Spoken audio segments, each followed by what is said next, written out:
শহীদ রাষ্ট্রপতি জিয়াউর রহমান 1971-এর 25শে মার্চ এই চট্টগ্রাম থেকে কিন্তু উই রিভোল্ট বলে মুক্তিযুদ্ধের সূচনা করেছিলেন এবং 71-এর মুক্তিযুদ্ধের সময় স্বাধীনতা দিবসের 26শে মার্চ চট্টগ্রাম থেকে কালুরঘাট বেতার কেন্দ্র থেকে স্বাধীনতার ঘোষণা দিয়ে সারা বাংলাদেশের মানুষকে উজ্জীবিত করেছিলেন। আমাদের আপসহীন দেশনেত্রী বেগম খালেদা জিয়ার সাথে চট্টগ্রামের সাথে একটা ওতপ্রোত সম্পর্ক আছে, যেভাবে সম্পর্ক ছিল শহীদ রাষ্ট্রপতি জিয়াউর রহমানের সাথে। আপনারা জানেন যে শহীদ রাষ্ট্রপতি জিয়াউর রহমান 1971-এর 25শে মার্চ এই চট্টগ্রাম থেকে কিন্তু উই রিভোল্ট বলে মুক্তিযুদ্ধের সূচনা করেছিলেন এবং 71-এর মুক্তিযুদ্ধের সময় স্বাধীনতা দিবসের 26শে মার্চ চট্টগ্রাম থেকে কালুরঘাট বেতার কেন্দ্র থেকে স্বাধীনতার ঘোষণা দিয়ে সারা বাংলাদেশের মানুষকে উজ্জীবিত করেছিলেন এবং 1981 সালের 30শে মে চট্টগ্রামে উনি শহীদ হয়েছিলেন। এরপরের ইতিহাস আপনাদের সবারই জানা। 1982 সালের পর থেকে আপসহীন দেশনেত্রী বেগম খালেদা জিয়া রাজপথে স্বৈরাচারী এরশাদের বিরুদ্ধে 9টি বছর আন্দোলন সংগ্রাম করেছিলেন এবং বাংলাদেশ জাতীয়তাবাদী ছাত্রদলকে সারা বাংলাদেশে সাংগঠনিকভাবে প্রতিষ্ঠিত করেছিলেন এবং আমরা দেখেছি সেজন্য 1991 সালে দেশনেত্রী বেগম খালেদা জিয়াকে বাংলাদেশের মানুষ বাংলাদেশের প্রথম মহিলা প্রধানমন্ত্রী হিসাবে অধিষ্ঠিত করেছেন। শুধু একবার নয়, বারবার ওনাকে প্রধানমন্ত্রী হিসেবে বাংলাদেশের মানুষ সাদরে গ্রহণ করেছেন, সেটা 96 সাল হোক কিংবা 2001 সাল হোক।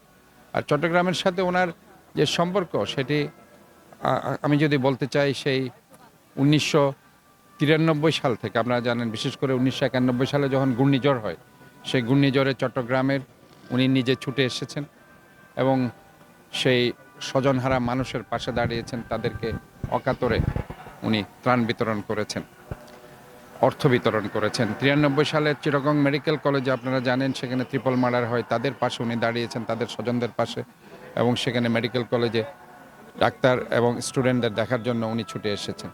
সেই 97 সালে যখন চট্টগ্রাম হামজারবাগে ভূমিধস হয়, অনেক মানুষ মারা যায় এবং অনেক চট্টগ্রাম মেডিকেল কলেজে সেখানে তারা হসপিটালাইজড হয়েছিল, সেদিনও উনি কিন্তু ছুটে এসেছিলেন এবং মেডিকেল কলেজে এসে তাদেরকে দেখতে গিয়ে সেদিন ওনার গাড়িতে বোমা হামলা হয়েছিল।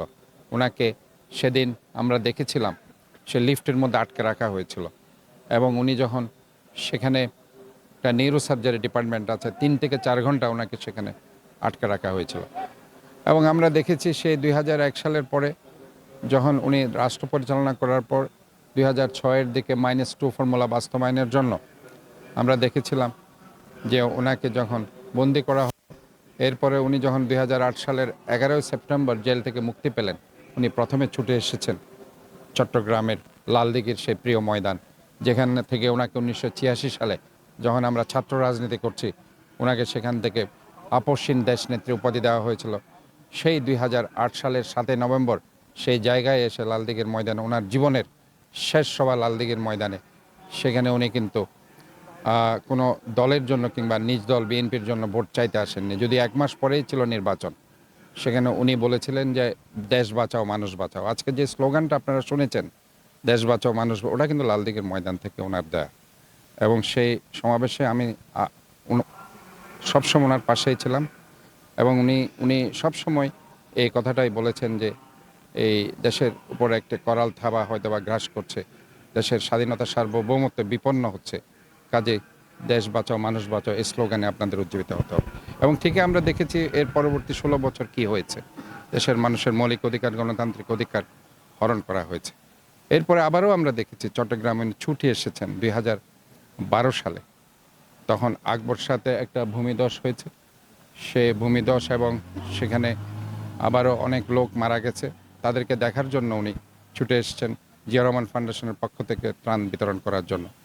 এবং 2012 সালে আপনাদের হয়তো মনে আছে, বাংলাদেশের ইতিহাসের সবচেয়ে বৃহত্তম সমাবেশটি পলো গ্রাউন্ডের ময়দানে, যেখানে 16 লক্ষ মানুষ হয়েছে, সেটাও চট্টগ্রামে হয়েছে। পুরা সমাবেশটা আমি পরিচালনা করেছিলাম, যেহেতু আমি তখন দলের সাধারণ সম্পাদক ছিলাম।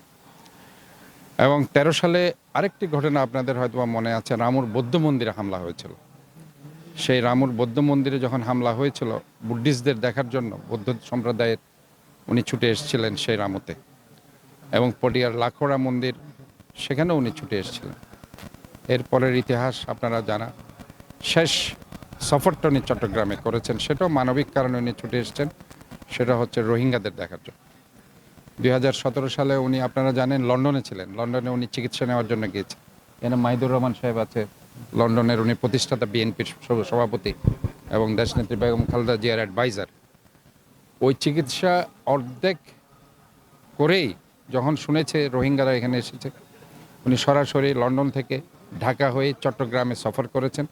এবং চট্টগ্রামের সফর, তখন আমি মহানগর বিএনপির প্রেসিডেন্ট ছিলাম, এবং ওই সফরকাল আপনারা দেখেছেন মহিপালে কীভাবে ওনার গাড়িতে হামলা করা হয়েছিল নিজাম হাজারি বাহিনী।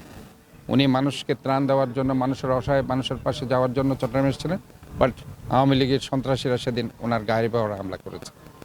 এবং এরপরেও উনি সেটা থেমে থাকেননি, উনি সেখানে কক্সবাজার গিয়েছেন, উনি টেকনাফে গিয়েছেন, উনি সেই রোহিঙ্গাদের পাশে থেকে তাদেরকে ত্রাণ বিতরণ করেছেন। আবারও উনি ঢাকাতে ফিরে গেছেন। কিন্তু দুঃখের বিষয়, এর ঠিক 2 মাস পরে 2018 সালের 8 ফেব্রুয়ারি ওনাকে গ্রেপ্তার করা হয় এবং ওনাকে জেলে নেওয়া হয়, এবং এরপরেই উনি অসুস্থ হয়ে যায়। এবং আলটিমেটলি আজকে আপনারা দেখেছেন সে 2018 সালের পর থেকে উনি জনসমক্ষে এসে কোনো বক্তব্য আর রাখতে পারেননি। এবং সর্বশেষ যদি আমি বলি যে মানবিকতা উনি যে দেখিয়েছেন, যেদিন উনি ভর্তি হয় 23শে নভেম্বর এবার কেয়ার হসপিটাল, ঠিক 2 দিন আগে সশস্ত্র দিবস উনি গিয়েছিলেন, এবং সেখানে আপনারা দেখেছেন উনি কিন্তু মানবিকতার কথা বলেছেন। উনি ঢাকার যে একটা ভূমিকম্প হয়েছে 5.7 রেক্টর স্কেলে, ওই 5.7 রেক্টর স্কেলে যে ভূমিকম্পে মানুষ মারা গেছে তার স্বজনদের কথা জিজ্ঞেস করেছে, তাদেরকে উদ্ধার কাজ ঠিকমতো হচ্ছে কিনা সেটা জিজ্ঞেস করেছে, এবং সেটা জিজ্ঞেস করেই কিন্তু উনি গাড়িতে উঠেছে, এরপরেই তিনি অসুস্থ হয়েছে। কাজে এই যে পুরো জীবনটাই উনি মানুষের জন্য কাজ করেছে, মানবিকতার জন্য কাজ করেছে, হিউম্যানিটির জন্য কাজ করেছে, দেশের মানুষের জন্য কাজ করেছে।